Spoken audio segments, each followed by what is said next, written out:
Tara, gawa tayo ng burst and cheese na low budget lang. Ang binili ko nga palang cream cheese ay yung Eden. 106 pesos nga lang pala ang bili ko dito sa cream cheese na to. At ito nga ang una kong ginawa. Nilagay ko muna ang cream cheese dito sa aking mixing bowl. At ito naman ang Magnolia Gold na salted. Ang bili ko naman dito ay 75 pesos at ang laman niya naman ay 100 grams.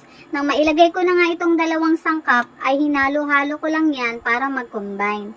At pagkatapos nga, naglagay na rin ako dito ng bell pepper na nabili ko naman sa halagang 14 pesos. Inihaw ko nga lang muna pala ang bell pepper at iniwa ng maliliit. At isinunod ko na rin itong basil leaves. Etong mga maiiwagang dahon nga pala ay nabili ko lang ng trial pack sa halagang 9 pesos. Pagkatapos ko nga malagay ang dalawang maiwagang dahon, inilagay ko na rin dyan ang